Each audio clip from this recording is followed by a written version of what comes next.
పేరు పేరున నమస్కారాలు తెలుసు.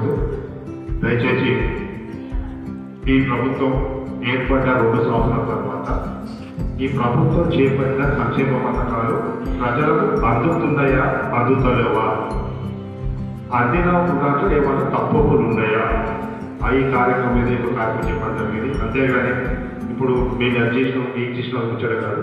2 సంవత్సరాల పట్ల ఈ ప్రభుత్వం 6 గ్యారెంటీలతో మాట చేయడం జరిగింది. 6 గ్యారెంటీలు 4 గ్యారెంటీ అమలు చేయడం జరిగింది. 5 గ్యారెంటీ అవుతుంది.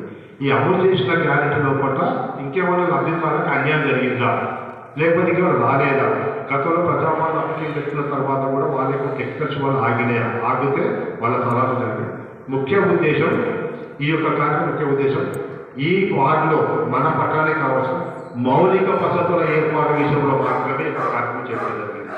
మౌలిక వసతులు అంటే మనకు ప్రియారిటీ అతి ముఖ్యమైన పనులు, డ్రైనేజ్ కానీ, పారిశుద్ధ్యం కానీ, రోడ్లు కానీ, ఇంకేమైనా విషయాలు ఉంటే ఆ విషయాల మీద మీరు ప్రాముఖ్యమైన విషయాలకు రాసివ్వండి. వాళ్ళు 5 ప్రాముఖ్యత రాసుకుంటారు. ఈ నెక్స్ట్ వచ్చి మున్సిపల్ పట్ల సమావేశం వచ్చి మున్సిపల్ సమావేశాలు ఇక్కడ కౌన్సిల్ కావచ్చు, లేదా ఇక్కడ కౌన్సిల్ కదా అక్కడ ముఖ్యమంత్రి గారికి పంపడం జరుగుతుంది.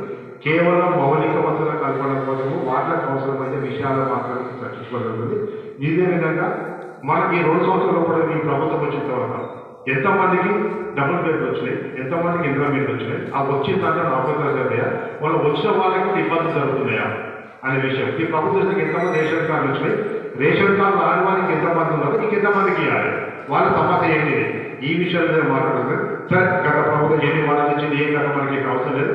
మన ప్రభుత్వం ప్రజాపాలన ప్రభుత్వం వచ్చిన తర్వాత ఈ 2 సంవత్సరాలు కూడా చేపట్టిన సంక్షేమ పథకాలు నిజమైన అర్హులకు అందుతున్న విషయంలో మాత్రమే సమస్య ముఖ్య ఉద్దేశం. కాబట్టి నిజంగా మీ దాంట్లో ఇంకెవరైనా అనర్హులకు వచ్చుంటే ఇప్పుడు వచ్చిన దశలో కూడా అనర్హులు ఎవరున్నా దానికి కాంప్లైంట్ చేయండి.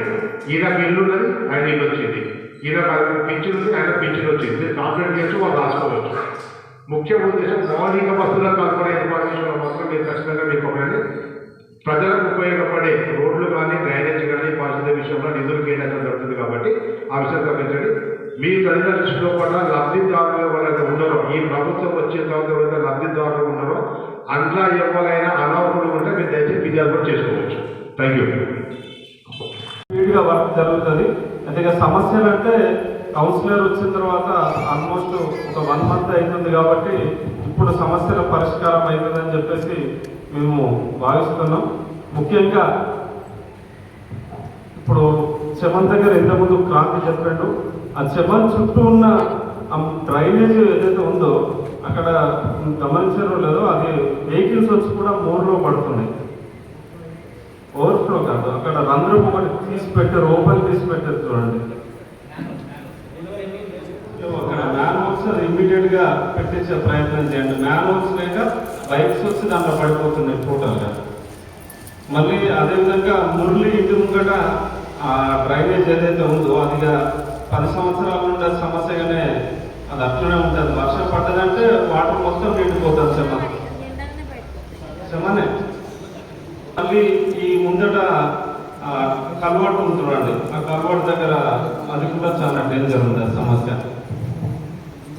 అవి ఆ రోడ్ అంటే ముఖ్యంగా అంటే ప్రభుత్వ పథకాలు చాలా మంది చెప్తారు, ఇందిరా మిల్లు వస్తలేవనో, లేకుంటే గ్యాస్ సబ్సిడీ వస్తలేదని చెప్పేసి, పెన్షన్ వస్తలేవని. అదంతా గవర్నమెంట్ ప్రాసెస్, అది గవర్నమెంట్ ఇచ్చినప్పుడు అయితే. కానీ ఇది మున్సిపల్ అనుకుంటే అయ్యే పనులు ఇవన్నీ కూడా. ఇప్పుడు ఇంతకుముందు నర్సయ్య సార్ చెప్పినట్టు ఈ ఏదైతే మున్సిపల్ వెహికల్స్ సమస్య, ఇప్పుడు అక్కడ ఆంటీ చెప్తాను 6 నెలలు అవుతుంది మా దగ్గర మోర్ తీయక అని.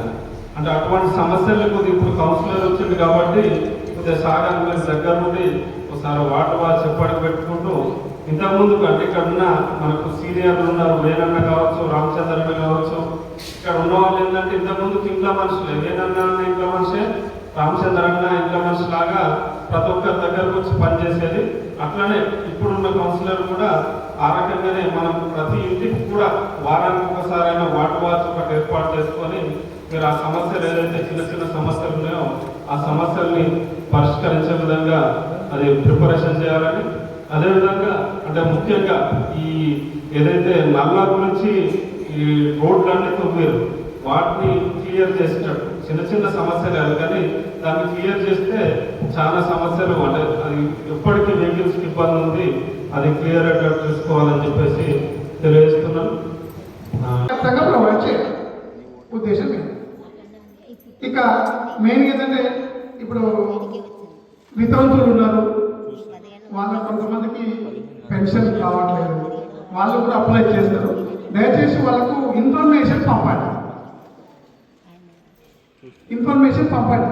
ఎందుకంటే ఇక పలానా వార్డులో మన 17వ వార్డులో పింఛన్ అప్లై చేయడానికి పలానా డేట్ నుంచి పలానా డేట్ వరకు సమయం ఉంది, అప్లై చేసుకోగలరు. కొద్దిగా ఇన్ఫర్మేషన్ ఇవ్వాలి. ఎందుకంటే కొంతమంది చదువురాని వాళ్ళు ఉంటారు కాబట్టి వాళ్ళకు కూడా ఇబ్బందిగా ఉంటుంది. కాబట్టి దయచేసి వాళ్ళకు అట్లాంటి వాళ్ళని మీరు సెట్ చేసి చూడండి. మీకు తెలుసు ఆల్రెడీ వార్డు మెంబర్స్ అందరికీ తెలుసు కాబట్టి, కౌన్సిలర్స్ అందరికీ విషయం తెలుసు కాబట్టి వాళ్ళు ఎవరో దగ్గర ఉన్న వాళ్ళు వాళ్ళకి చెప్పేసి వీళ్ళకి ఇన్ఫర్మేషన్ ఇస్తే వాళ్ళు ఛార్జ్ చేసుకుంటారు. దయచేసి ఏంటంటే ఆ పెన్షన్స్ ఉన్నాయి 2020లో నుంచి ఇంతవరకు రావట్లేదని విన్నది. గతంలో 2020 నుంచి ఇంతవరకు పెన్షన్స్ రావట్లేదు. అందులో బాగా మేము కూడా ఒకటి ఉన్నాం.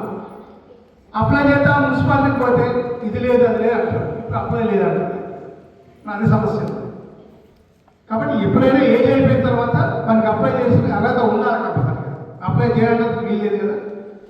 కాబట్టి దయచేసి దాన్ని కూడా మున్సిపాలిటీ వాళ్ళు వేయించవలసిందిగా కోరుతున్నాను. ఇక చిన్న చిన్న సమస్యలు ఇప్పుడు వాటిలో ఎప్పటికప్పుడు నా తెలిసినప్పుడు ఇదివరకు అయితే ఏ లాంటి ప్రాబ్లం జరగలేదు. నాకు ఇట్లా ఫోన్ చేయడం అట్లా రెస్పాండ్ అయ్యేవాళ్ళు ఉన్నారు. మరి ఇప్పుడు కూడా అలా ఉండాలి. నా ఉద్దేశం అందరూ కూడా బహుశా అలాగే ఉందని అనుకుంటున్నాను. అలానే ఉండాలి. ఎందుకంటే ఏ చిన్న సమస్య వచ్చినా కూడా పెద్దలందరూ వాళ్ళు కొంతమంది ముసలి వాళ్ళు ఉంటారు, చేతగానే వాళ్ళు ఉంటారు. అలాగే ఈ సంగతులు ఫోన్ చేయాలి, కొద్దిగా రెస్పాండ్ అయ్యి ఇప్పుడు కాకుండా రేపైనా వచ్చి కలిస్తే ఒక ప్రాబ్లం సాల్వ్ అవుతుంది. ఓకేనా? దయచేసి ఇంకా చిన్న చిన్న విషయం. అతి తక్కువ సమయంలో మీ వ్యాపార సామ్రాజ్యాన్ని పెంచుకోవాలనుకుంటున్నారా? తక్కువ ఖర్చుతో ఎక్కువ పబ్లిసిటీ చేయాలనుకుంటున్నారా? అయితే ఇంకెందుకు ఆలస్యం? మీ జేఎన్టీవీ తెలంగాణ ఛానల్లో అతి తక్కువ ఖర్చుతో ప్రకటనలివ్వండి. అత్యధిక లాభాలను సాధించుకోండి. వ్యాపార, వాణిజ్య, పాఠశాలలు, వైద్యశాలలు, హోటళ్లు, వస్త్ర దుకాణాలు, అన్ని రకాల వ్యాపార ప్రకటనల కొరకు సంప్రదించండి. మా ఫోన్ నంబర్స్ 8558288081 9247896607.